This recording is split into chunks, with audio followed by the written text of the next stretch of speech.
to your local post office, where a postman would take care of your mail.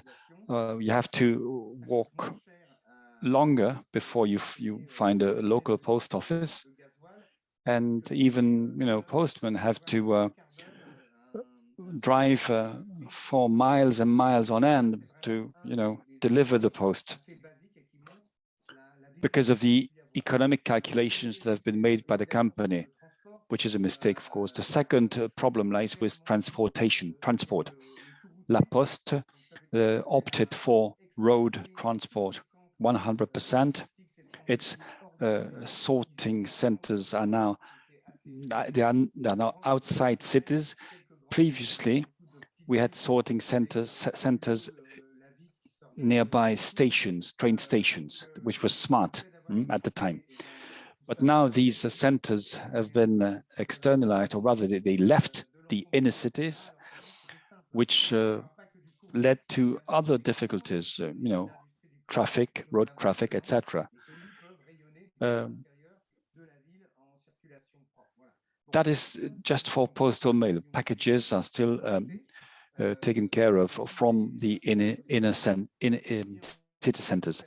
As for postal mail in France, it should be delivered the next day. For that, we have planes. Tens of planes start off every year, heading towards different regions in France, Corsica, etc. 10 years ago, we had the solution, but we sell the air company for 48 million euros. The idea was we are moving from planes to high-speed trains. You know that in France, we have a number of high-speed train lines. The idea was to use them to carry packages and postal mail at night. Again, it's an economic discussion. The cost of trains was lower than the cost of planes. Unfortunately, that idea fell through, and since 2010, it cost 600 million euros to carry post by plane. So, it's all a matter of nuances. I think it is vital to have sorting centers at the local level to avoid long distances. Now, there's a lot of talk within the union movement, in particular, we are having talks with our comrades from the rail union, because we would like the train to be used more. A lot of people, besides, did go and want to go to the post office, not just to have the service. They want to also meet people. And the French network had a great level of capillarity or granularity, and we need to preserve it as much as we can. We are lucky in that, as I said, we have a bank, the postal bank. So there's money, right? Of course, we know that financing the public sector is complicated. We have saving funds in France. There is a product, a saving booklet, which is also oriented towards environmental matters, i.e. you can invest your monies to promote environmental friendly businesses. But it boils down to political willingness, really. Political will plus the balance of power, right?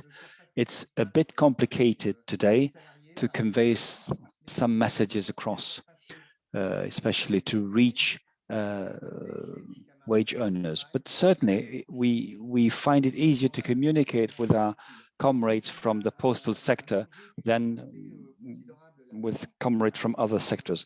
There are big stakes, really. A lot of public assets, as I said, the bank and whatnot. I've talked about I would like to talk about the digital developments. La Poste is a trusted third party. When you give a package to the post, you give it to someone you trust. We think the postal sector could also be a trusted third party for digital issues, education, public health, web services are hosted by Amazon. This raises a number of questions in terms of security, data security. We believe that La Poste should be recognized as a trusted third party, even for digital matters. And we've been saying this for so long. It will be a major asset. It is an asset. We have this asset. So there is a great deal of improvement to be made, and I'm sure the population would understand if La Poste was recognized as a trusted third party. Sorry for talking about La Poste so much, but we believe we have a great asset, a great tool. There are a lot of stakes, and I think we could play a major role. As a trade unionist, I think it is important to convey ideas. We believe that there are ways and means of creating jobs and improving solidarity for the local communities. That's what I wanted to say. Thank you. Merci beaucoup. Ça nous permet un peu d'introduire la thématique à travers. Thank you very much indeed. So this is an introduction to the topic of post offices in our communities. What about Hervé from CGT, from the Federation of Postal and Telecommunication Workers? Would you have anything to say? Yes, hello. Nice to see you. On the part of FAPT, what I would like to say is that we are, of course, having to deal with exactly the same problems, digitalization, the climate crisis. That's for sure. Some of our companies have said that they wanted to be sustainable in environmental terms, but in practice, it's not really the case. And this is certainly also the situation in France with La Poste. Even though they have run an assessment of the products and services they offer with their impact on health and the environment, the post office in France continues to go towards digitalization, digitalized cloud-based services.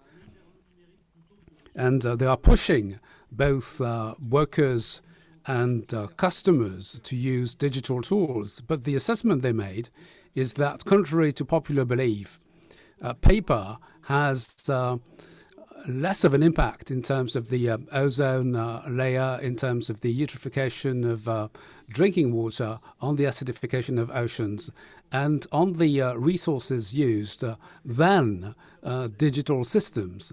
So despite that, the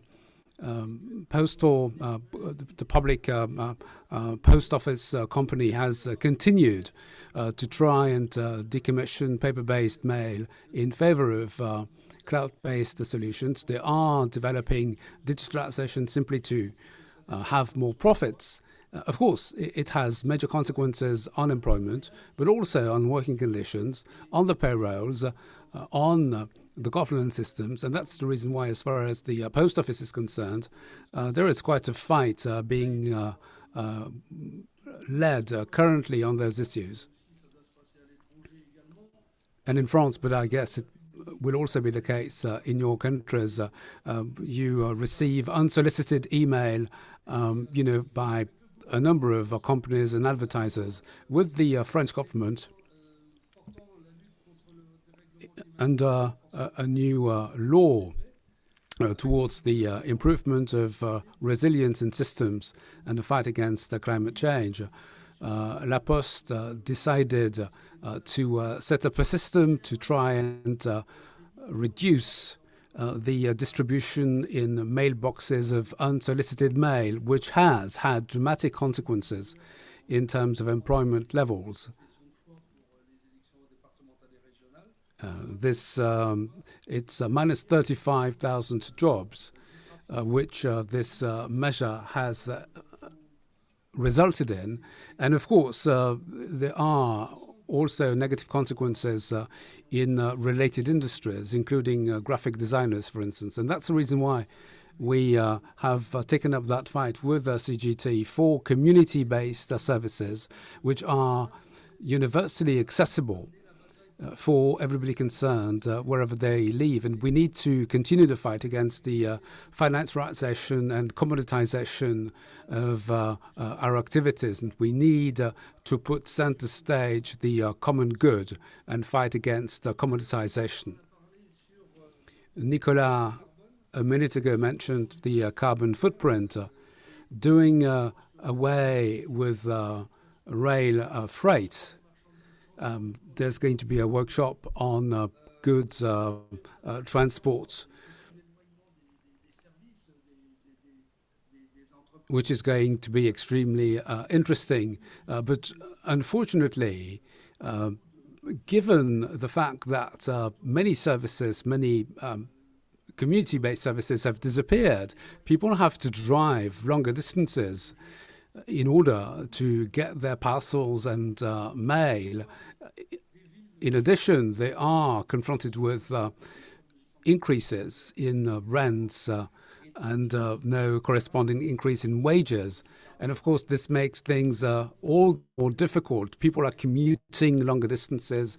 This results in an increase in greenhouse gas emissions. When you don't have community-based services, you can't just bike your way around. You need to take the car. And I do believe that we need to think about that in general. And that's the reason why we would like to promote a collaboration between postal operators and the railways, SNCF in France, in order to tackle those issues jointly. Because in terms of railways as well, there has been a lot of outsourcing. We do believe that we need to work hand in hand with colleagues in the working for the railways. In terms of the distribution of mail, we have one single shift. We believe it's actually not necessary to have 4 different postal workers come to your place at 4 different times a day, having to drive 4 different cars. In terms of the thermal management of buildings, we do believe that it is necessary to develop long-term investment policies for public buildings. And at CGT, we have tried to lead a campaign in favor of better public services.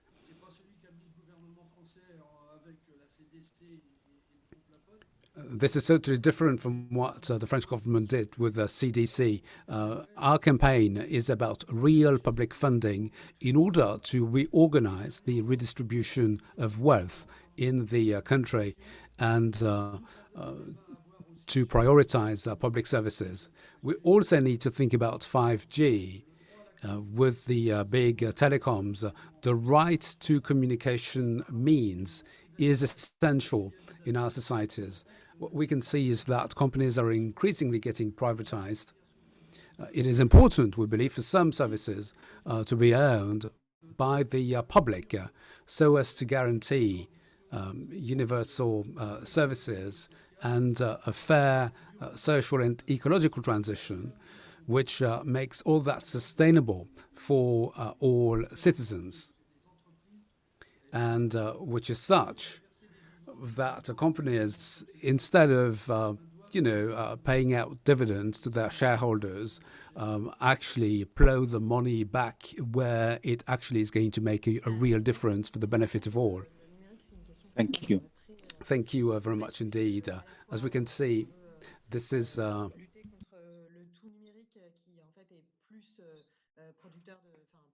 Thank you. Indeed, we can see that we want sometimes to reduce use of digital systems versus paper. And besides, it's important to regain ownership of these IT or digital systems, as you said, quite rightly. And this raises a lot of questions about, new technologies, 5G and whatnot, and the new networks. In France, we see that a lot of those services have been privatized, and or sometimes we are heading towards privatization, whereas initially the networks were public, were state-owned. The large infrastructures were state-owned, which is no longer the case. So perhaps we should go back to that. Thank you very much. Perhaps there are questions. If that is the case, do not hesitate to use the chat window, and we'll try and answer your questions at a later stage.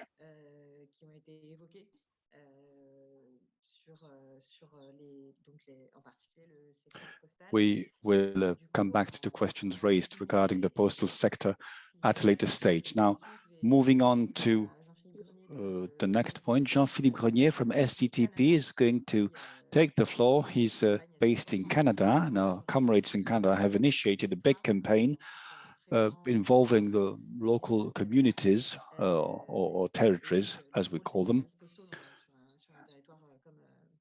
Canada is a large country, so it's interesting to have some insights about the role of postal services in a large country like Canada. Thank you, Manon. Thanks for having me. Thanks for inviting me. This morning, I'm saying this morning because it's still morning, Jean-Philippe Grenier, the Postal Workers Trade Union, Canada.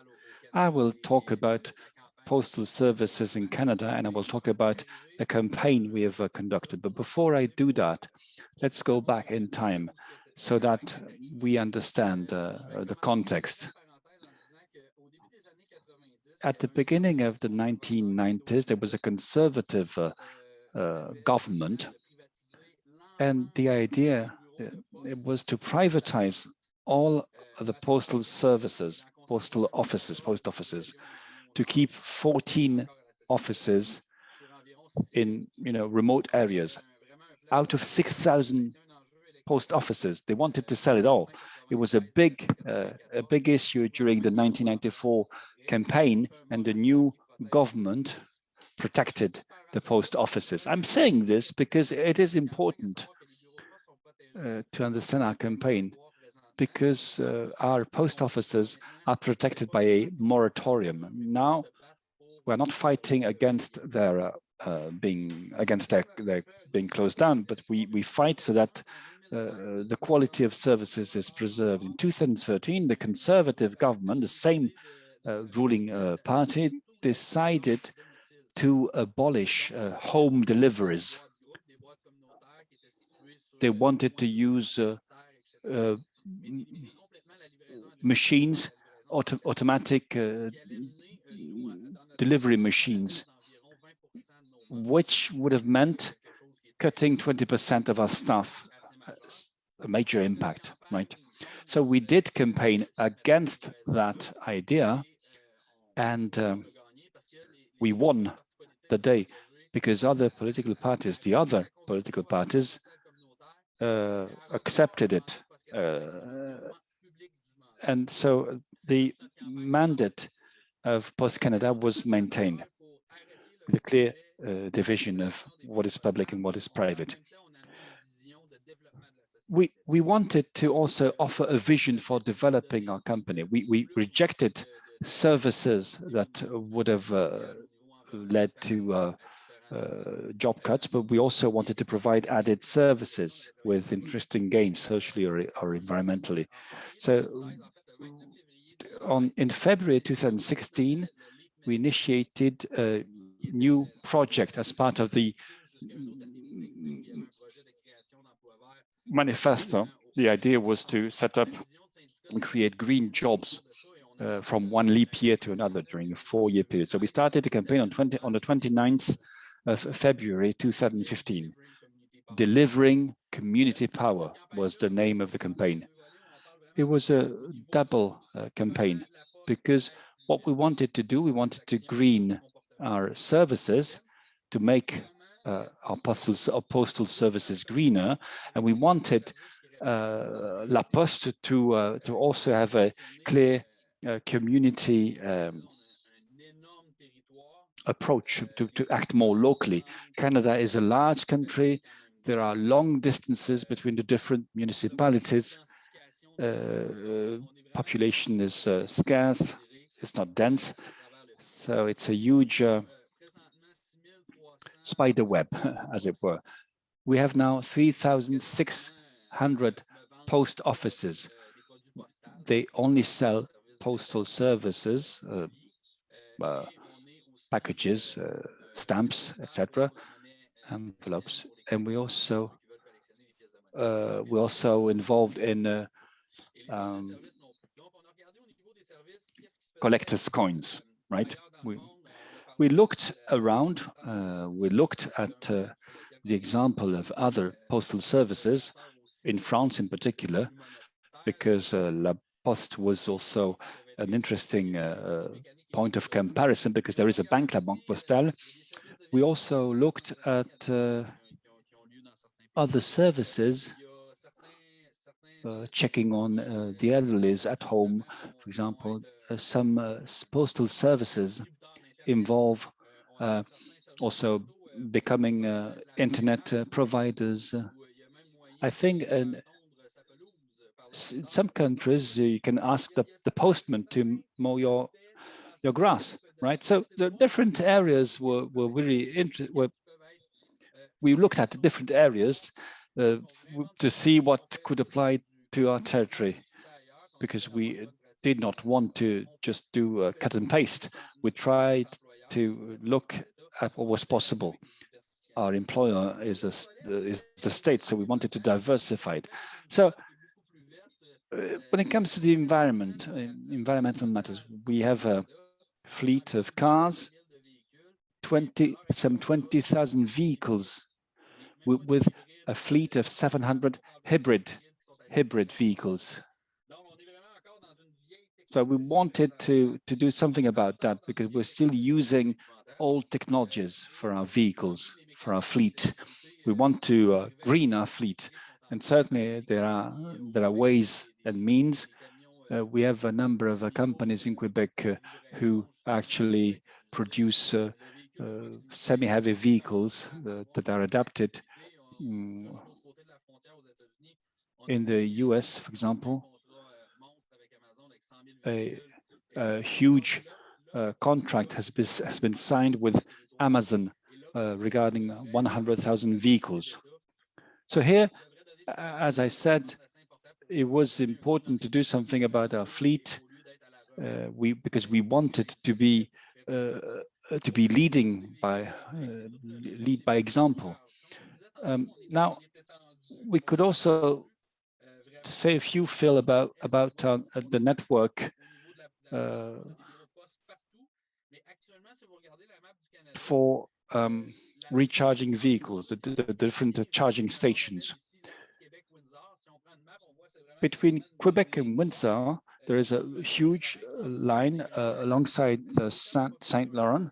2/3 of the population live there, and we wanted to do something about the network of charging stations, because there were a lot of charging stations along that road, but not at the periphery of that road. And as for post offices, we have post offices everywhere.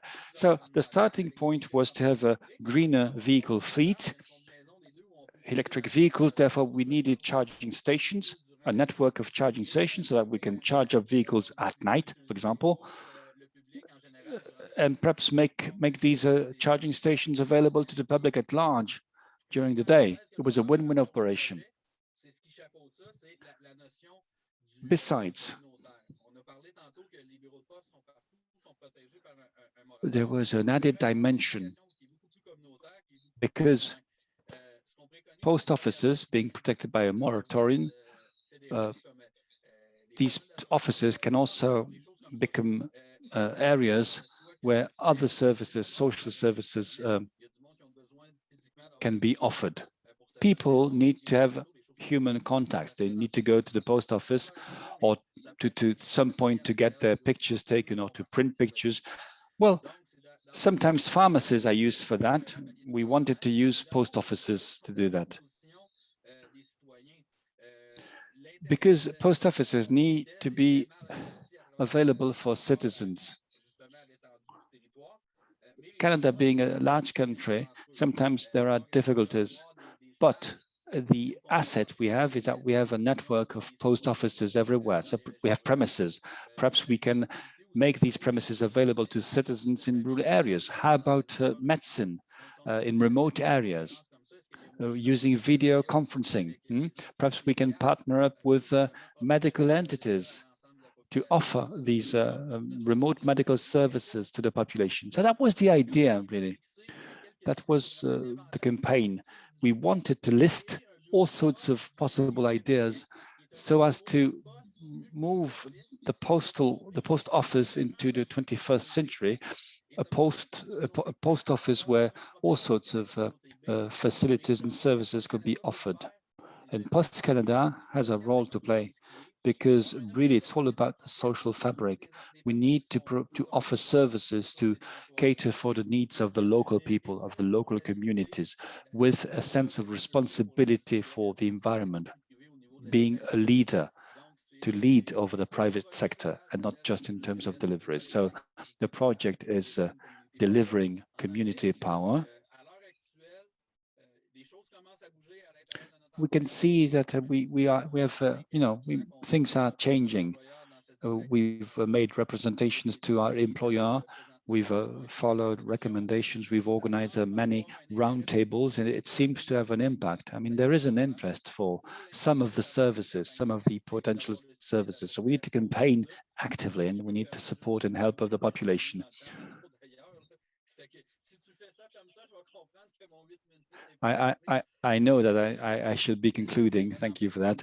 But I just wanted to say this: the Canadian Federation of Municipalities has a project for developing postal banks and community crossroads.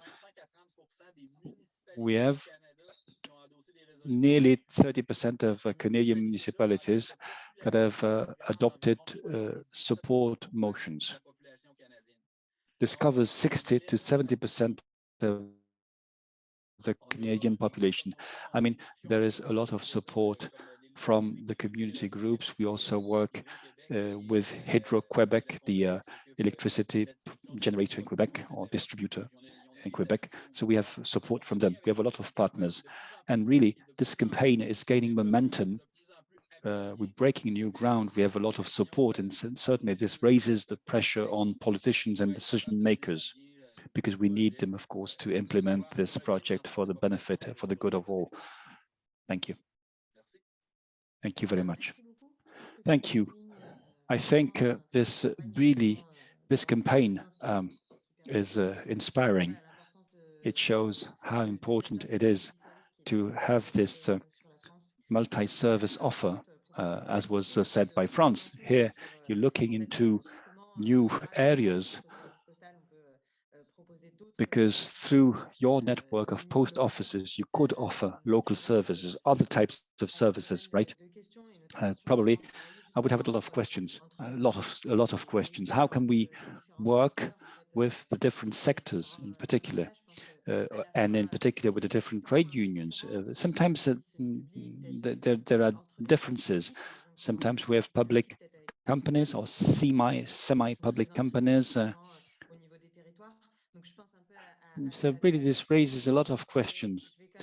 But this being said, at this point, I would like to let other speakers make their presentations. We will come back to this later. How can we make sure that at the local level, people have the need or the willingness to campaign? How can we engage people?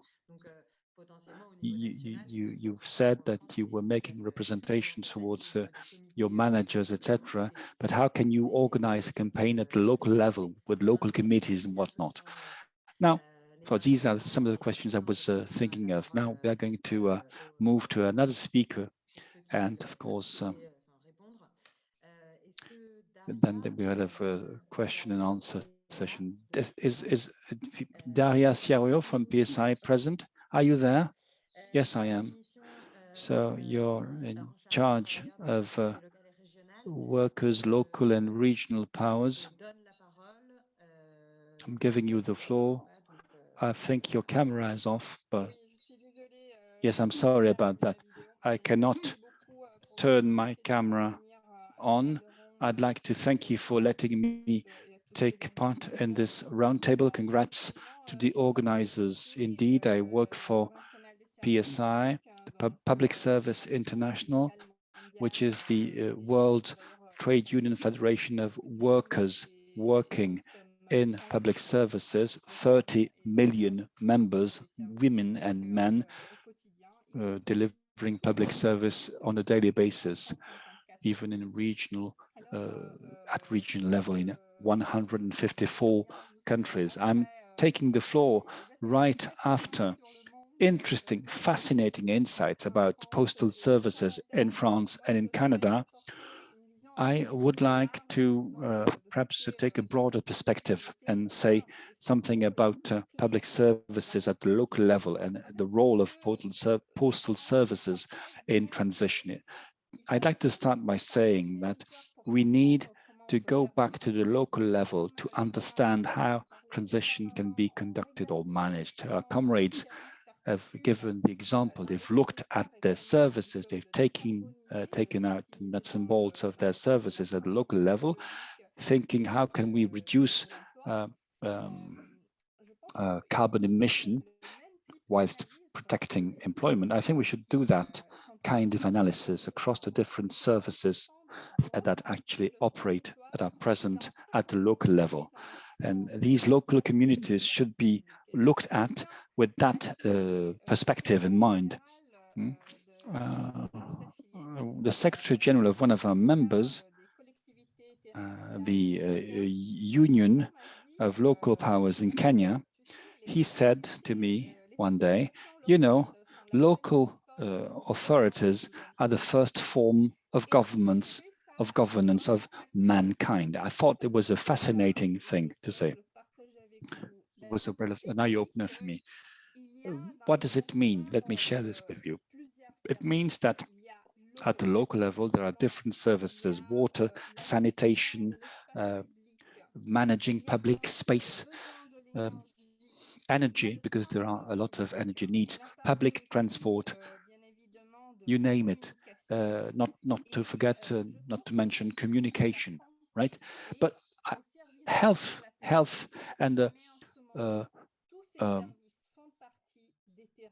individual services also, all that is part and parcel of the local territory. And these services have to be analyzed as a whole when we want to conduct an environmental transition program with a focus on justice, because we need a just transition, protecting employment, etc. Very often in our countries, of course, there are a few exceptions. We have a lot of federal structures, but centralized states have a very strong power, especially when it comes to negotiating on agreements. They decide on policies, they define the framework, the general framework, but in the field, on the ground, those who have to put that into practice with the available resources are the local authorities. And at the end of this chain, the last link is represented by the local people, civil servants. Of course, when you think in terms of large objectives, i.e., decarbonation, you don't think of that. You don't think about that. You don't see the whole picture. You don't see the whole chain. So what I'm saying is that we should start from the local level, really. And it was quite interesting to hear about this campaign presented to us by our friend and comrade from Quebec. It was quite clear. You need to start from the local level and define effective strategies at the local level, taking into account the specificities of the local people, of the local communities. And starting from there, you then, from bottom to top, try and send up strategies that could be replicated, bottom up, not top down, because, when it's top down, you seem to suffer at the local level from decisions that have been made above, without consultation with the local people, and certainly not with the workers. I mean, those who at the end of the chain, as I was saying, will have to implement all these noble projects. So I think it's a vital point, starting from the local level, talking about transition and talking about recovery, because I think they're both hand in hand, especially in a time of crisis like this one. It's all about assessing, the situation and deciding which type of economy, what kind of society, and which type of territory or community we want to have in the future. There is something which strikes me, and you talked about it, that is this tendency of desertification in terms of services. I mean, there is a great deal of inequalities between the local communities, between the different areas, between rural areas and urban areas. There's a big difference, and certainly it tends to create a divide, a class divide between the poor and the wealthy, because there is a clear lack of services in certain areas. I would like to read out something briefly, rapidly. I know time is at a premium, but I would like to give you a number of figures that are quite interesting. The figures from the United Nations. When it comes to water and sanitation, there are 2 billion people do not have access to drinkable water, and 4 billion people don't have access to sanitation systems, right? When it comes to access to housing, well, there's nearly 2 billion people, do not have access to housing, acceptable housing, and more than 1 billion people live in informal settlements. 50 million people are homeless. When it comes to public space management, 47% of the world's population do not live less than a mile away from clean and healthy environments. So what I want to say is that should we want to invest into a genuine transition based upon the local level, upon the local communities, upon the local people, should we want to promote different sorts of economic activities, i.e. promoting the creation of value, human value, social value, beyond the pure economic considerations? Certainly there's a lot to be done. What I'm saying is that the local authorities, because of the COVID-19 crisis, are going to face tremendous difficulties because they will see their income drop. Whilst these local authorities, local powers, have had to pay upfront a lot of things because there were extraordinary costs due to the pandemic, and the central governments often were not present, were not forthcoming, i.e. local powers sometimes are managed like companies. In certain countries, that's the way it is. These local powers cannot show a deficit.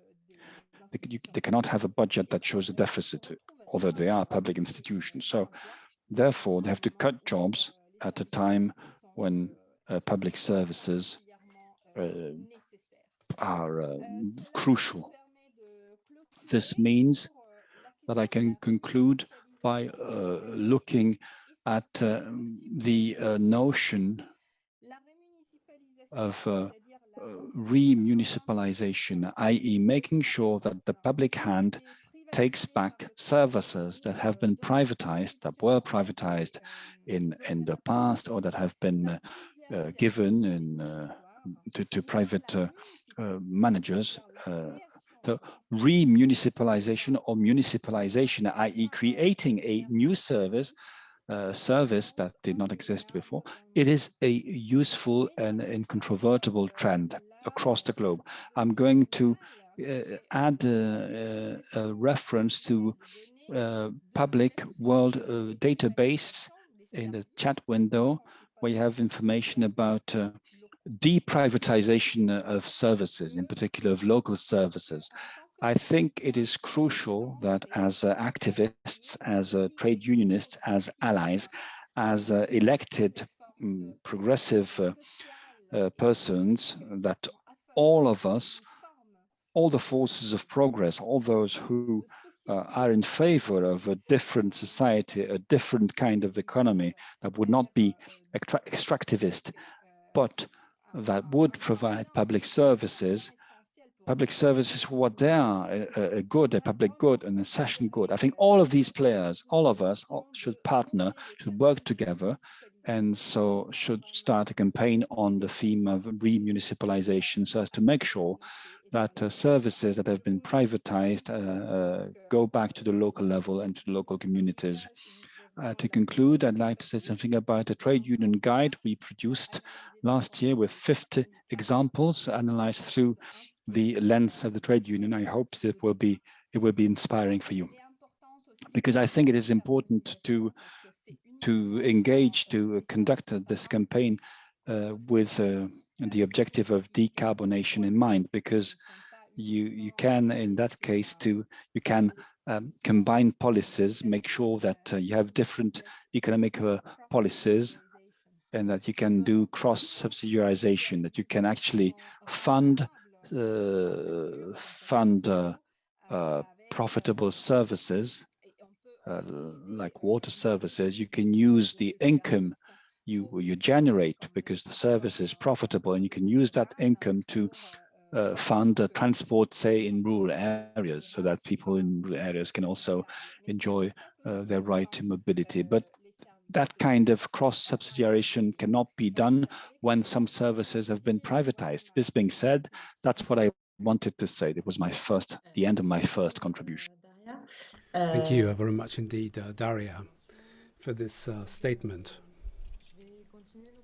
So let's move on. We will have 3 further speakers. Olga Kabula, who has just joined from the DRC, from the Democratic Confederation of Labour. So Olga will take the floor right now. Then Duano Gama from CGT Public Services, and then we'll close with Spain, with the Comrade Monroy and José Luis Albert. And then, of course, we'll have a roundtable discussion. Olga, over to you. Merci et bonjour tout le monde. Bonjour. Thank you. My name is Olga.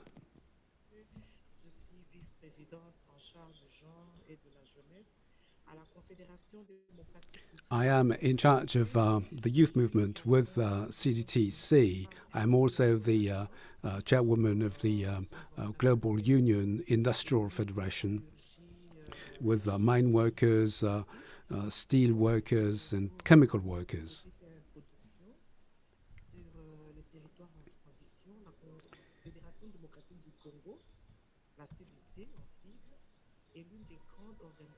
CDT is one of the major federations.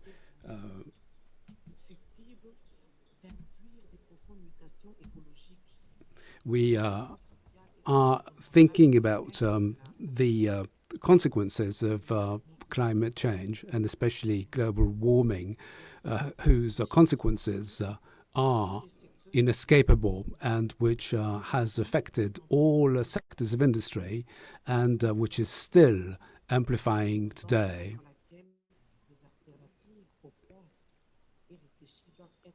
It is important to find alternatives, to think about alternatives that are sustainable in order to reverse the trend, and this is part of what we are doing this week. It is important to look at economic activities with major consequences in social and environmental terms in the DRC. It's especially the case with mining activities. Mining has many different types of impact on nature, especially in terms of industrial use and of natural resources, but also quarries. DRC, as you may know, has an abundance of mineral resources, some of which have been exploited for quite some time. Others are being explored with a view to developing new extractive industries, and others have actually only been mapped. And the country is only waiting for new investors to come in. It is important to underline the presence of a major reserve of natural gas around the Kivu Lake, which is a major source, which, if it were tapped and without due attention, could actually result in a major natural disaster. Mines are spread across the territory of the DRC. They may be covered by forests or peatland, natural spaces which, as you know, capture gas. Greenhouse gases, as you know, are captured by those natural spaces. Given the unrelentless drive towards extraction in the world, we need to ask the question as to what to do with our economies. Unfortunately, we have seen that economic development is not shared out equally. DRC has a difficult time trying to balance out the protection of its natural resources and wildlife habitats and its place in the globalized economy, given the abundance of natural resources. Of course, exploiting those resources would be a boon to the country, which is in a very bad economic situation today. The Democratic Republic of the Congo also has to deal with major multinationals on its territory, which are all vying for more land to mine and to exploit, even though they must at times resort to internecine warfare by pitting local populations against one another in order to assert their might on the country. All such problems are huge, not just for the country, but also for quite a number of developing countries on the continent.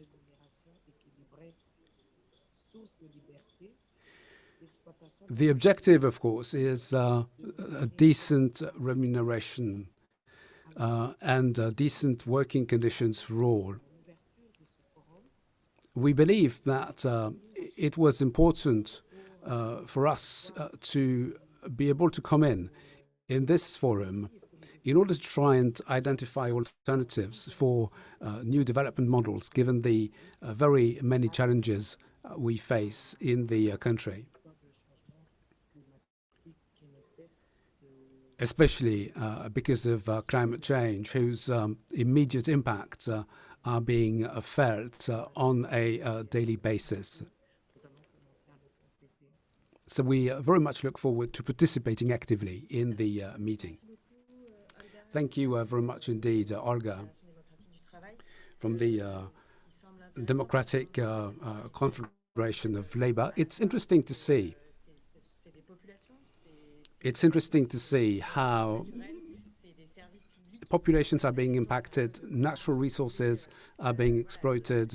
Those are common goods, public goods, and it's interesting to see what we can do in order for a proper transition, a proper ecological transition to take place, taking into consideration all those dimensions and pulling all segments of the population out of their economic situation.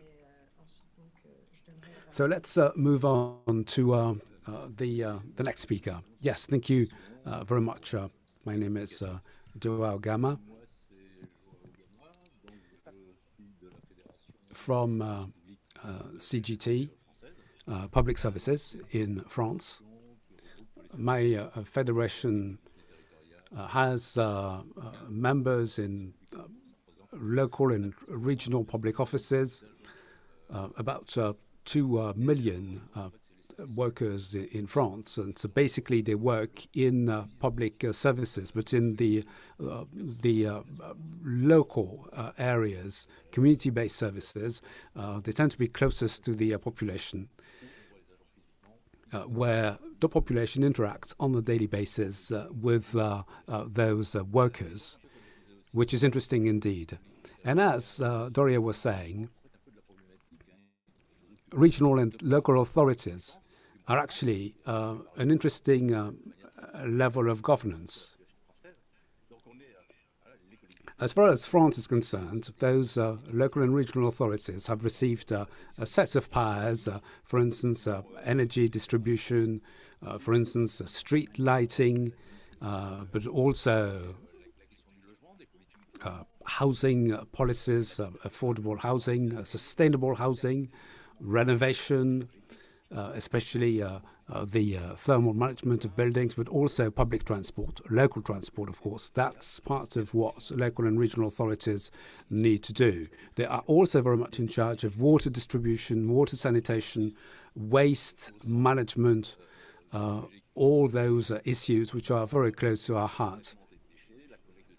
So waste collection and waste management, this is what regional and local authorities do.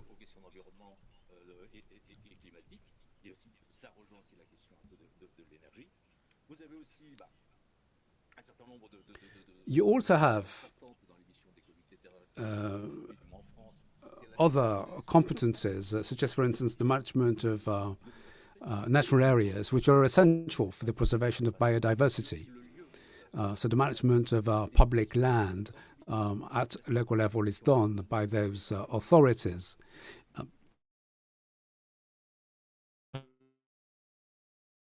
Awareness-raising authorities. Local and regional authorities can also act on the economic fabric of their respective territories. They, for instance, have some remit on agriculture. They deal with school issues, for instance. So they could, for instance, move the discussion towards a more sustainable, a more respectful type of farming. Well, in France, as you may know, we have elections which will take place at the end of this week in regions and départements. So this is what local and regional authorities do in the decentralized French system. But looking at other countries, this sort of setup is increasingly difficult to manage, because a number of what classically was done by local authorities has simply been privatized. Water distribution and management, that's also the case of the management of public land in some cases. Waste management, that has been largely outsourced and privatized. And I believe that we need to think about how to renationalize those industries.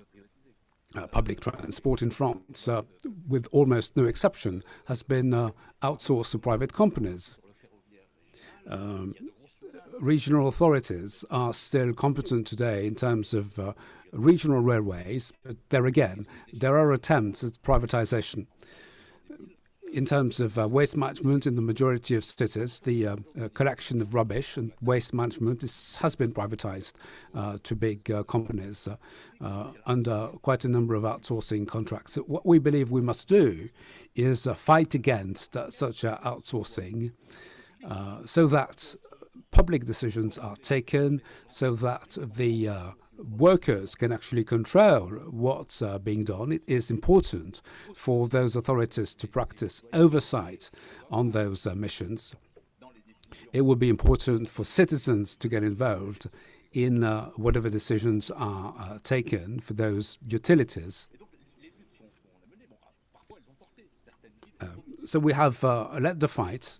It has been fruitful in some cases. A number of major cities, including Paris, have decided to take things on board again and to stop outsourcing contracts. It's a bit more difficult in some industries, such as, for instance, transport, but we can see that increasingly people are getting mobilized simply because they are concerned about pricing. There has been a debate, especially in some cities, on the correct price of public transport in cities, with some cities deciding to make it free of charge. So today, increasingly, as we can see, people are getting more and more aware of the need to overhaul the system if we want to move on to a local community-based ecological transition. We need to work with workers, with citizens' organizations, and with workers' organizations in order to co-design a better system. And as workers of public bodies, as all public agents in this country, well, we can see that the civil service is being eroded. Being a civil servant is certainly not what it was a few years ago, which is, of course, a problem because the civil service is there to guarantee impartiality in decision-making. The civil service is there to protect against lobbies. So we do believe that it is important to stress the importance of public service workers, without which it will be, we believe, impossible to organize this ecological transition. Another question today is what can local authorities do and what can trade unions do to make them actors in this transition under, of course, the control of workers, whilst focusing on job development. A few years ago, a number of precarious jobs were created, supported job schemes were established by a number of municipalities, workers who would, for instance, work in public parks.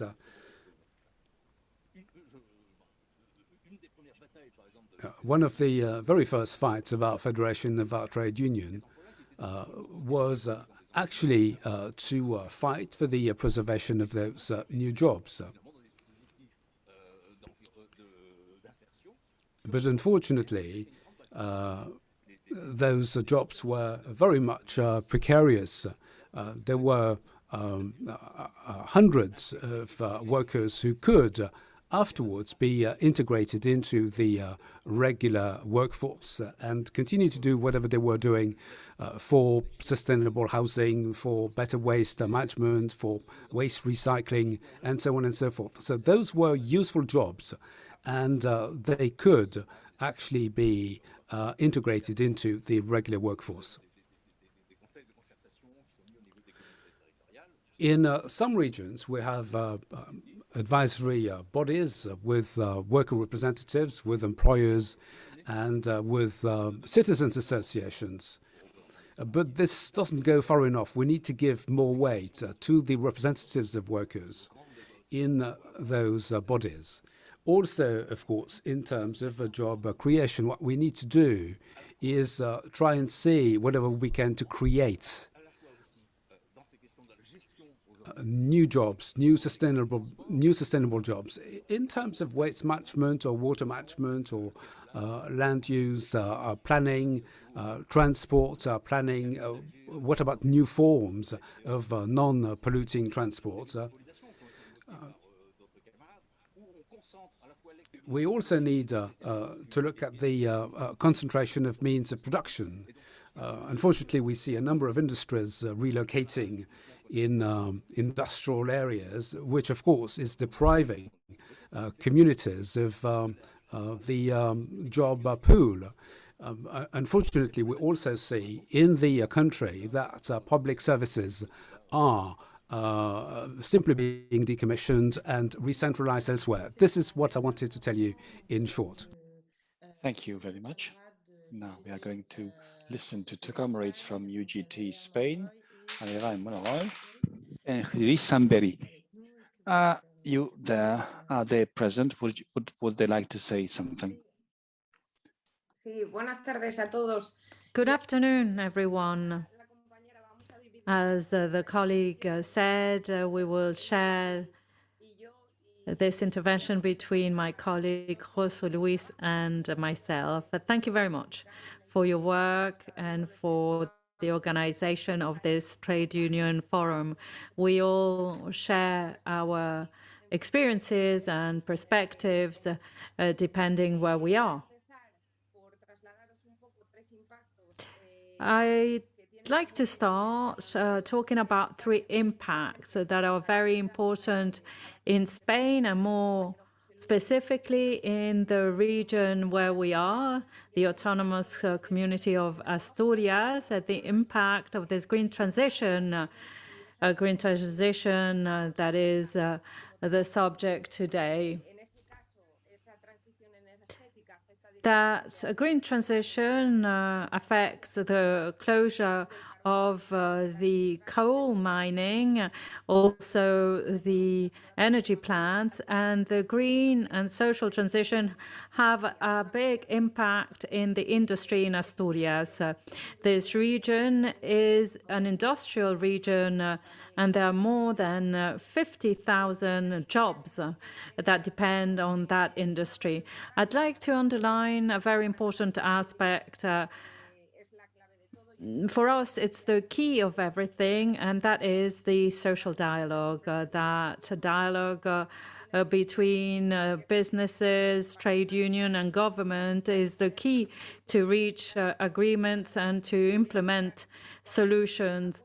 I will focus on 2 or 3 agreements. Some are national and others are regional, and more specifically from Asturias. And I will explain the impact on that fair transition. For us, the fair transition will only take place if it's fair with jobs, with the territories affected by the closure of mines. And the fair transition needs to bear in mind the gender perspective. It is very important to bear in mind all these 3 issues. And we're all aware that the transition towards renewable energies is fundamental in our fight against climate change, but it needs to include some necessary measures so that it can be as fair as possible. To underline the agreement for fair transition in the mining sector, it's an agreement that has been negotiated between the trade unions, the government, and the businesses in 2017. And within this agreement, we promote actions to reactivate these territories. The fair transition strategy underlined by the Spanish government includes the agreements of fair transition, the projects that are put on the table in that framework. They not only need to guarantee economic, social, cultural, and environmental rights, but also promote gender equality. It's one of the important frameworks within the fair transition strategy. There are several regions implementing these agreements, and in Asturias, there are agreements of fair transition. Social dialogue is very important because these are participatory agreement. All the parties participate in the drafting and in the implementation of the agreement with the participation of local authorities, businesses, trade unions, universities, organizations, and environmental associations. So we believe that it is important to participate in this co-governance. It's the only way to put on top of the table measures to face the situation. Another important agreement is the agreement for a fair energetic or power transition for the power plants that face closure.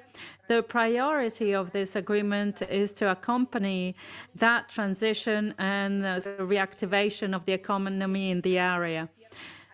Before the closure, there needs to be an alternative project creating employment and engaging with the territories where the energy plant will close. We demand to comply with all the content of the agreement for the closure of the energy plants. There is also another agreement. Asturias is a region very industrial, and the majority of the companies are energy intensive, and we need for those industries to have a mechanism to stabilize the power generation. We need policies to allow competitiveness with the rest of the European Union and to allow some mechanism for these energy-intense companies. So there are three big impacts in the transition in our territory in Asturias. We are mobilizing facing with this industrial emergency little by little. This will take place in time, and what we demand is to comply with those agreements reached, and this in favor of the industry in Asturias. And I will give the floor to José Luis to conclude our intervention.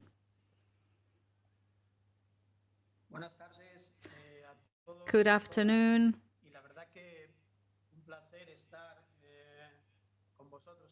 It's a pleasure to participate in this forum.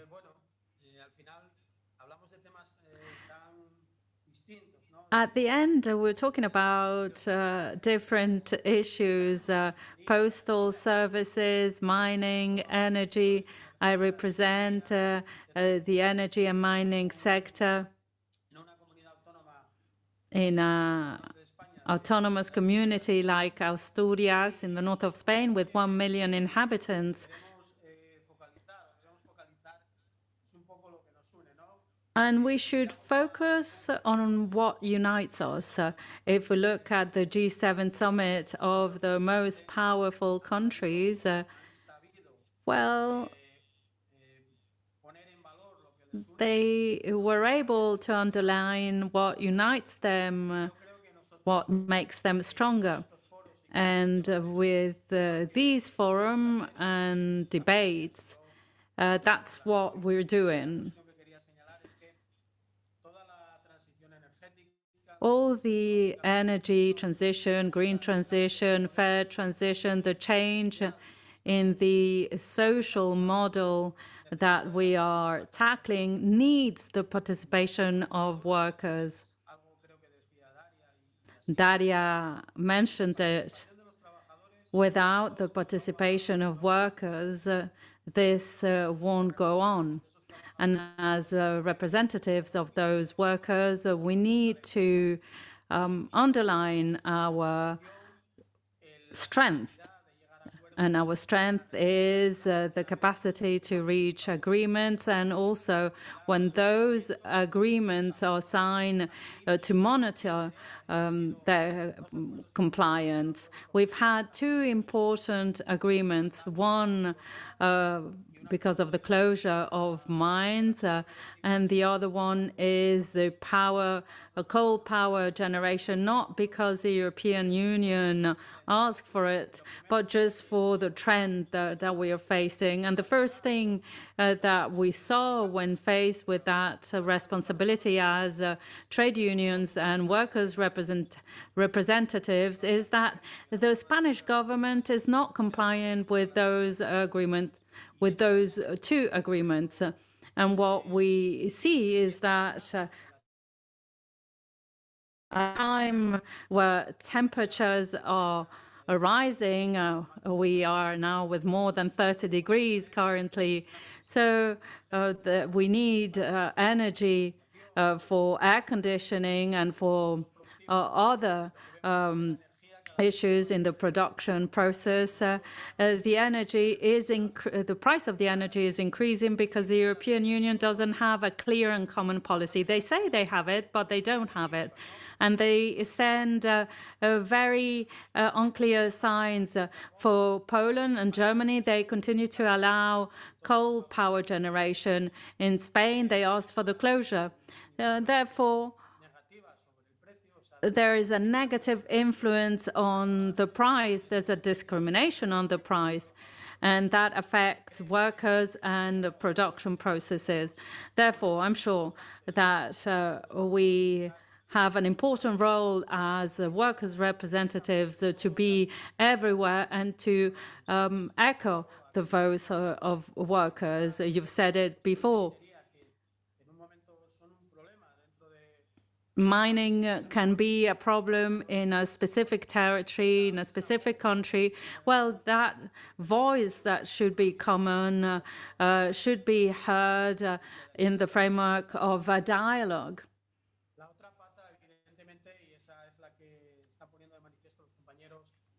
The other side of the coin is what the colleagues have mentioned before, the postal services in Canada, in France.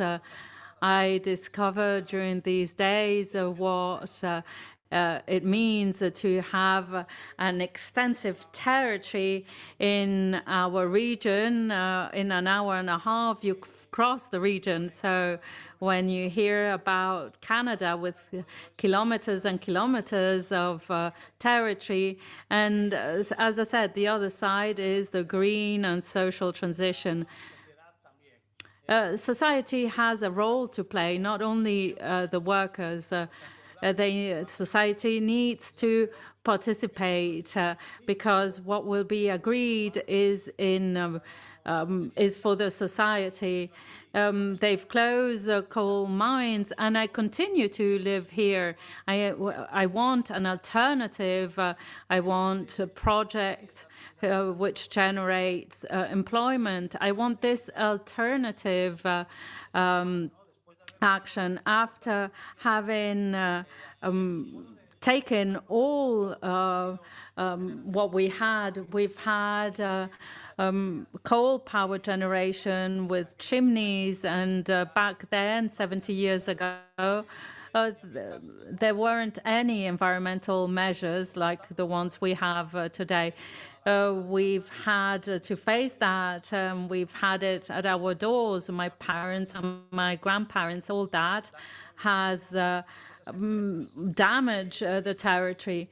Therefore, we ask that those companies who have a responsibility with the territories, who distribute dividends in a scandalous way, also to engage with the territory. And that is part of the social dialogue and what we demand. And to summarize, well, these fora are really necessary, and they are important because without the workers' participation, as I said, we cannot walk, and fair justice won't be implemented, and it's necessary for territories to be taken into account.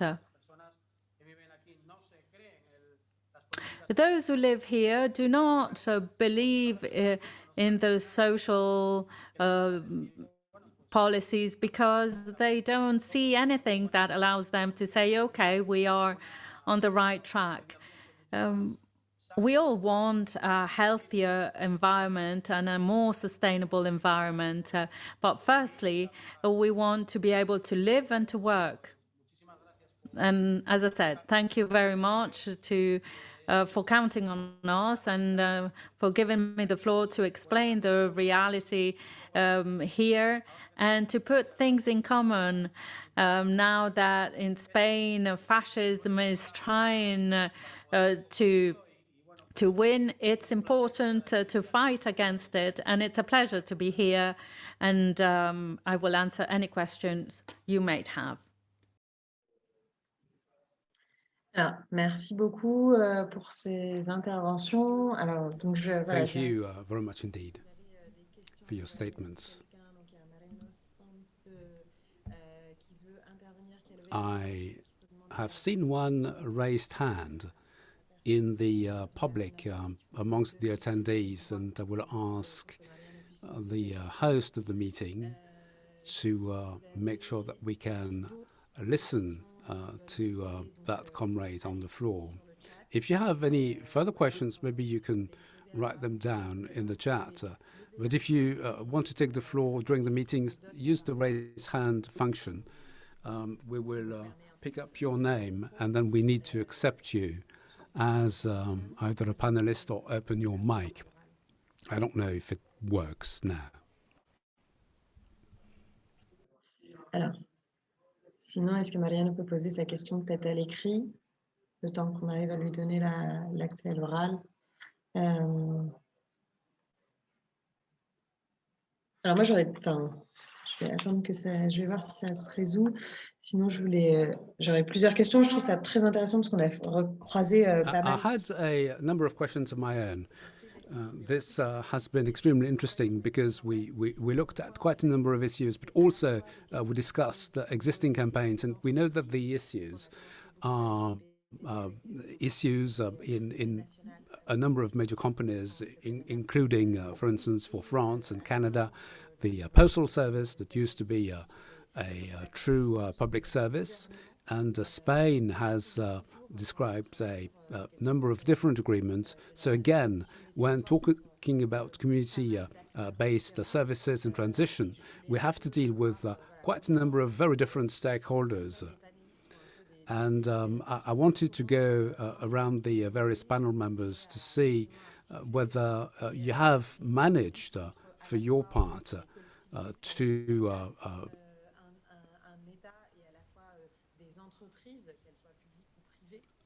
sort of convinced both the local governments but also companies to go along with this need for a local social and ecological transition. So the question, I guess, is who are you going to be signing agreements with? For instance, probably you would need, if I understand you correctly, to try and sign agreements with companies, but also with the local governments. And what about users? We would, I suppose, all hope to be living and working in our regions. We're not just activists here. We're not just workers. We are also users of utilities and public services. We also live in a particular region, in a particular area. And the question in terms of transition, as Agama said, for community-based organizations, how can we really mobilize users of public services to join us in this fight?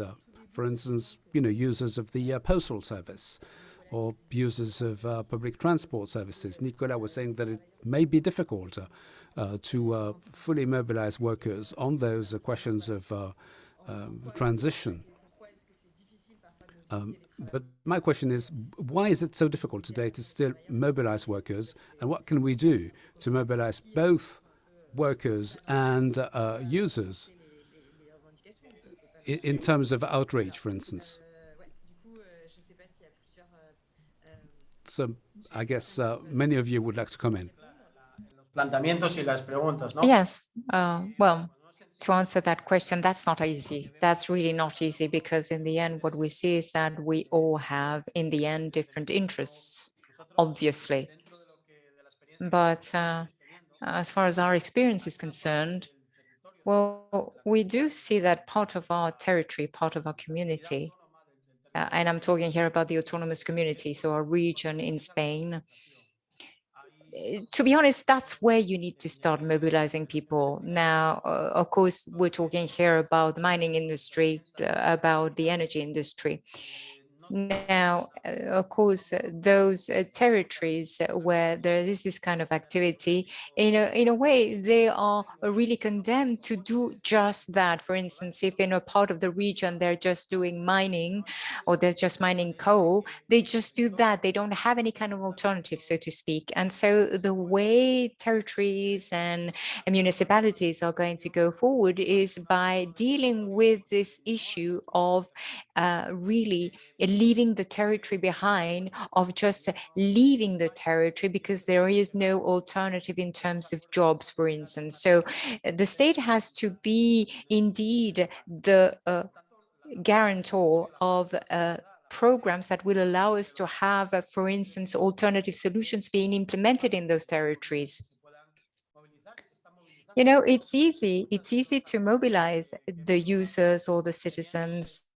In fact, we have done so without the social support. Many of the agreements that we have been able to sign, of course, would not have been signed for instance, the thermal plants or for the coal mines, because there were people there asking, requesting social justice. The more difficult part of the work is to mobilize, of course, the companies. The energy companies have very, very well-defined interests, that they just want to distribute their benefits among the shareholders. That's the be-all of those companies, the do-all and be-all of these companies. And indeed, an energy company that doesn't distribute its benefits to the shareholders will not outlive the shareholders very long, of course. That's really, really the main aim of those companies. The problem that we have right now is that the government, in a way, is leaving aside its commitment with those it signed an agreement with, and its commitment towards the territories. So we launched a series of mobilizations. So it's true that you have to work slowly but surely. You need to make sure that you raise awareness about what you want, for whom, when, etc. So we started basically with the health crisis with COVID-19. We had to stop a little bit in March. However, we started again. We started our demonstrations in the capital of our community. We had indeed a caravan of cars simply because of the pandemic. We could not meet physically, but of course, we went on to claim that the transition should leave no one beside. And then in May, we could actually demonstrate together on foot. And again, we set our demands, we expressed our demands around the issues, the solutions that we see, and we will go forward on the 1st of July. In fact, we are organizing a demonstration, a more traditional demonstration with, our flags, our logos, our mottos. We will go from one municipality or one locality or local territory to another, from one little town or little village to another, to really give visibility to those forgotten territories. And we'll try to step it up from there to make sure that governments actually comply or abide by what they agreed. And this is our reality as trade unions. It's absolutely vital to do an educational work. Workers, I myself would not understand that indeed we would fight against, for instance, the extraction industry. But you need to explain what the main objective is, and you need to make sure that you convince those living in the local communities that they take ownership of your fight as well. we always say that, you know, workers have never got anything for free. It won't be the same. It will be exactly the same now. So this is our objective. We'll have to go on forward, fighting the fight, being trade unionist. You know, without the workers, without workers' participation, there won't be any fair transition. Thank you. Alors, je vais donner la parole du coup à Jean-Philippe. So I'll give the floor to Jean-Philippe, Nicolas, and Hervé also wanted to come in. Then Mariano, and we have a question in the chat. So this is what we have in store for you. Jean-Philippe, over to you. Yes, I'd like to answer the question in terms of mobilization. How do we mobilize people? How do we get and find allies? In terms of local planning, cities and municipalities at times have decided to go down the austerity route and outsource. But cities have also been the victim of the type of services on offer. A few years ago, everybody had a bank, everybody had a grocery store, cinemas, and a postal office in the town. But gradually, some industries, for a number of very different reasons, decided to stop or to relocate or changed. For instance, banks have fully embraced new technologies, and they no longer believe that they need subsidiaries and branches in the various towns. And the more we use new technologies, you know, online purchasing, e-commerce, and all the rest of it, this, of course, has consequences. Small bookstores have had to close simply because everybody is buying their books online. And you know, general stores have also closed. People are buying online. And of course, you know, we find it easier to get in touch with local governments to try and address the problem. And so we did. We said that we wanted to be part of the solution, and that part of the solution is actually to try and increase the level of services available at local level. And of course, cities, mayors, and all the rest of it are also doing their lobbying with MPs in order to try and get funding. If we want to be efficient with concrete actions, we have a saying that says, think global but act local. And if we want to act local, we need to be able to talk to local governments. And if you can get support at that particular level, it's going to take root. We organize, for instance, citizens' meetings where mayors decided to attend. They were very much interested, and elected representatives decided to come.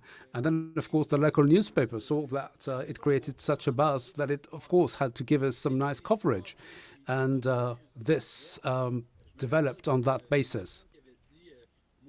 I remember saying somebody actually have the only grocery store in the area, and next to me was a bank branch which was going to close, and the grocery store said, how am I going, of course, to continue to work if I can't get change from the bank? And the bank told the grocery store owner that he could actually go to the next bank branch, but it was 250 kilometers away. Or there was, of course, a money machine which could also be used, but it was 40 kilometers away. So again, you know, if local services simply disappear, you have to drive for miles on end in order to, you know, get some change, which you need to run your grocery store. And as soon as you address the matter and you address those concrete problems with people in the community, you realize how absurd the system has become. But of course, isn't it necessary to try and think about multi-service centers, an area where, for instance, all services can be provided a little bit after the fashion of what general stores did way back. So let's try and go back to what we used to do in the past, where you had hardware stores selling all types of goods, but also services. I think it's necessary to think about such things. And we also need to think about the service offer. Why should we move and travel for hundreds of kilometers simply to renew your driving license or to renew your passport? We need to find a system where we can actually get services delivered in the community. And it is necessary to do so in order to revitalize the economic fabric, because otherwise, young people will simply not settle down in a town without shops and without services. They will simply be leaving. They will be leaving for the big city, and that's where they will, make a living. So it is important to think about the services everybody needs in towns and cities, without which those towns and cities simply cannot live on. Ouais, alors, Thank you very much. Okay. Nicolas, Hervé, Mariano, and we have a question that has been written down in the chat window, which I will read out to you. Yes, hello. Perhaps I will perhaps try to answer that question, the question we've seen in the chat window. We are at the crossroads. How can we talk to our fellow workers and to trade union activists to promote these issues? When it comes to La Poste, we are able to communicate with our colleagues, because we debunk the policy of the company when it comes to social corporate responsibilities, CSR.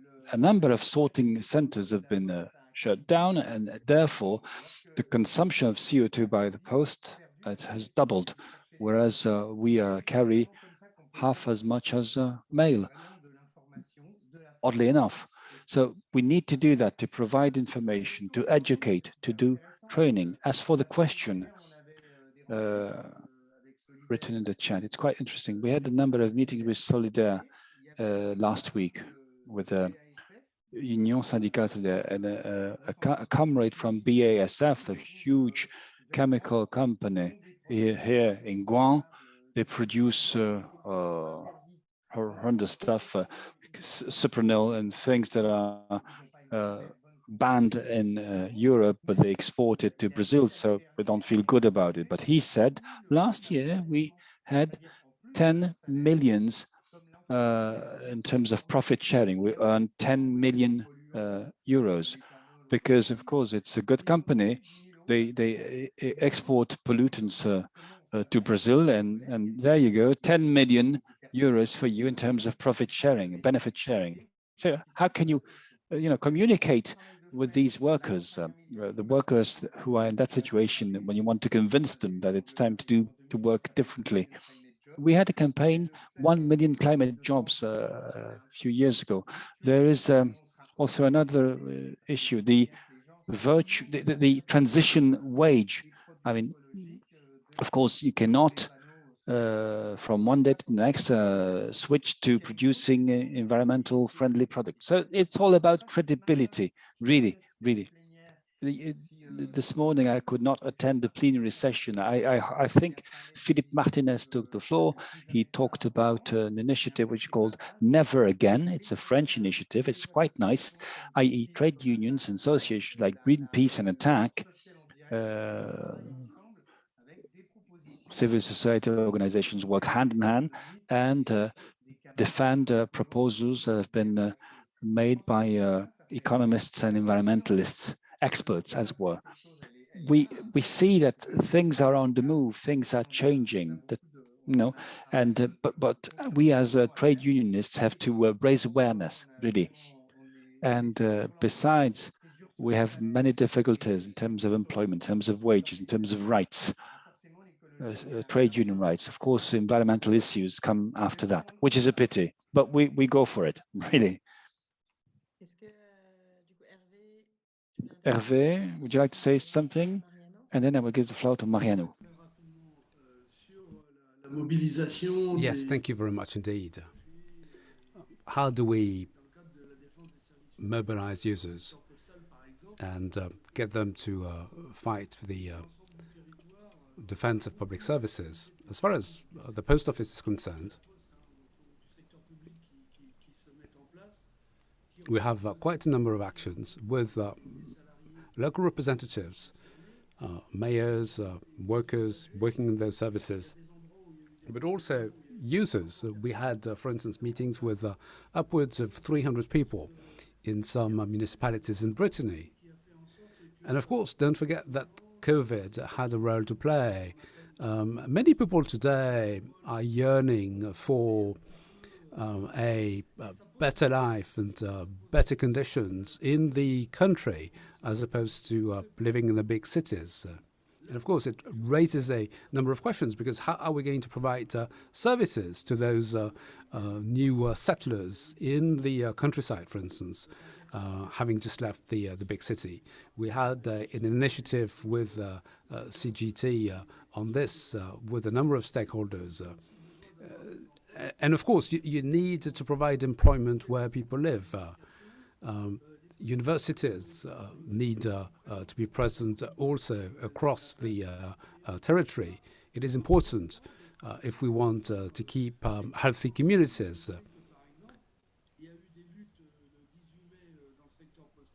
I know that on the 18th of May, there was a major campaign between postal workers and hospital workers, because the question is, people have problems with the lack of infrastructure, with sparse public transport opportunities, with the quality of services. When a maternity ward closes, for instance, it has quite a number of knock-on effects,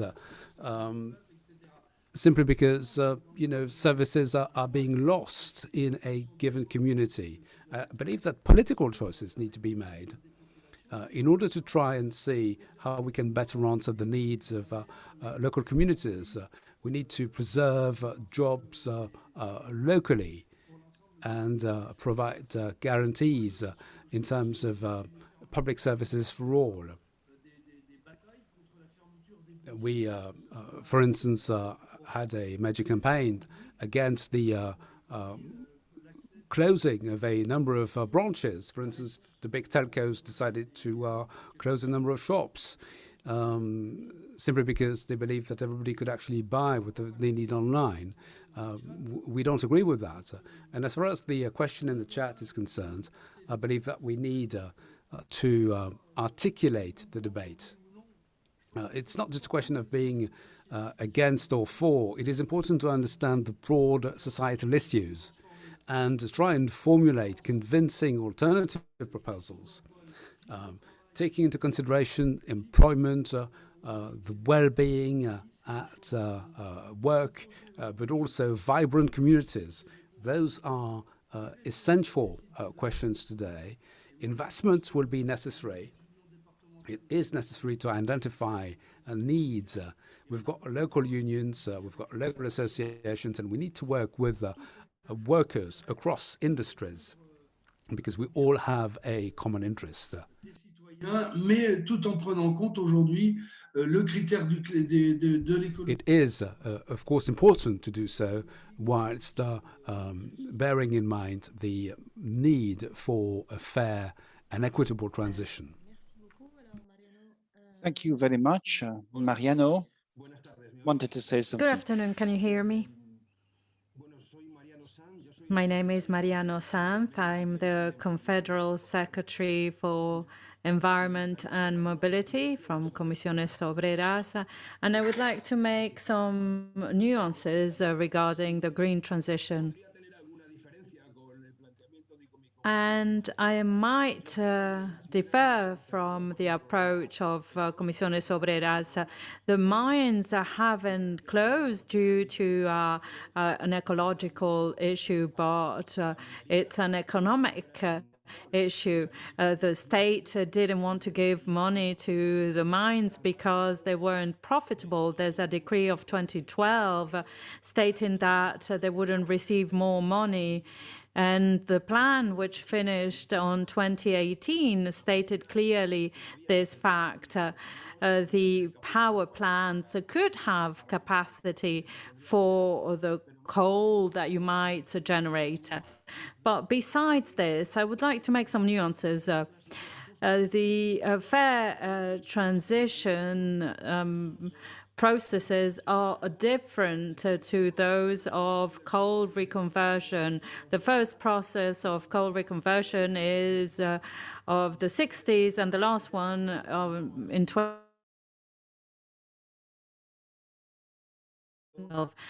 Because there wasn't any planning and because an important part of the funds were given to companies and nothing was spent in trying to have a different economic model. In February 2019, in Spain, we approved the strategy for fair transition. There are some policies to face the impact of closures in employment. This is the reactivation tools that is translated then in fair transition agreements. There are 15. In Asturias, there are 3. And they're linked with the closure of mines and power plants. They're not the usual agreements. It's an agreement amongst administrations. And the final objective is to have an action plan for the affected zones with a calendar, with a clear commitment from the administrations, and with a clear financing. And there are 2 stages. The first stage is a public participation so that everybody can participate. There's a questionnaire, there is a diagnostic, information is gathered.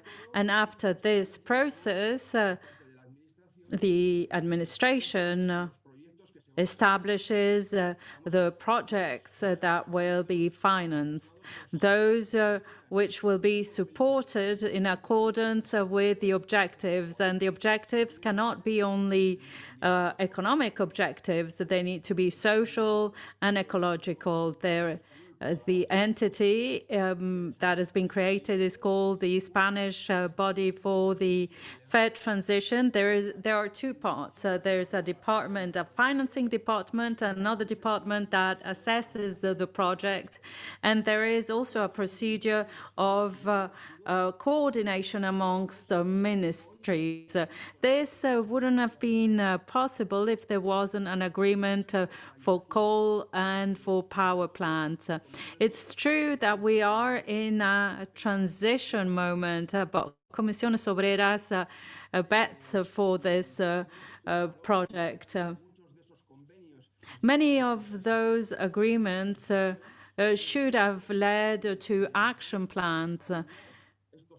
It's true that to link these plans to the European recovery funds has been difficult, and we agree with a colleague from UGT in the sense that we need concrete measures on the table, and we're just waiting for that. But besides all this, from my perspective, I think that the transition process should include other fundamental pillars. Firstly, to have protection measures for workers affected. The workers shouldn't pay the price for the decisions taken by others. And secondly, we have to give hope. We have to relocate. And for that, we should implement structural policies for training, industrial policies of R&D to see what's the future that we want for those territories. Thirdly, planning. These changes need some time in order to analyze them and to implement them. And in this sense, it's very important to have a political commitment for the development of transition processes. And lastly, it's important to monitor the funds. We have to be extremely demanding with the funds. And the projects need to be in accordance with the objectives, the social, economic, and environmental objectives. If it's not the case, it will be difficult to tackle the transition processes. In the framework of the energy transition, which is the door of all the other transitions, because there are many others. There'll be transition in the mobility, also transition in the tourism sector. Spain is a very touristic country, and with higher temperatures, the sector will have to change. We see it in agriculture. In the wine sector, we see that farmers are looking for other land. So we need to implement certain measures, and if not, we will have problems when implementing solutions. Thank you. Alors, il est déjà 5h30. Thank you very much indeed. It's looking at the clock already 5:30, which is the time at which we need to close this workshop. So I guess we need to leave it at that, even though I understand there are many open questions and open issues. What appears to me to be the recurrent theme is that we need to come up with multi-stakeholder approaches for a community-led redevelopment, together with local representatives, local governments, but also trade unions and workers, and not just trade unions, but maybe also workers directly, and users and citizens associations. This was mentioned, so we need to look at this broad coalition, and this needs to be done in various stages. We have heard the example of local committees to defend the further existence of local post offices. But we can also take the fight at a different level, at the level of regions or the whole country. So it's always necessary to articulate the various negotiations according to different levels. And of course, the demands are quite complex, because we need to preserve jobs or good working conditions, but also access to public services. And we also need to enhance the attractiveness of communities. This may be contradictory at times. And it will be necessary, of course, to find a balance between those various demands. Digitalization is an issue which most of you addressed. Digitalization induces its own sort of pollution. It should be put to a proper use. And it is also important in a digitalized services industry to have public services also using digital services properly. All those are topics which we will, of course, have ample opportunity to come back to in the course of this week.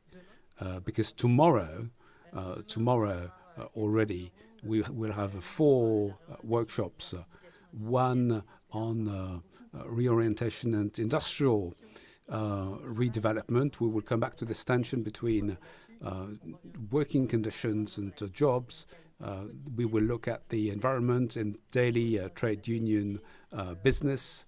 we will come back to the question of water and water management and industry. And on Wednesday, we will be addressing extractivism and energy issues. Some of those issues have already been addressed partly in the course of this workshop. And on Thursday, agriculture, women and climate.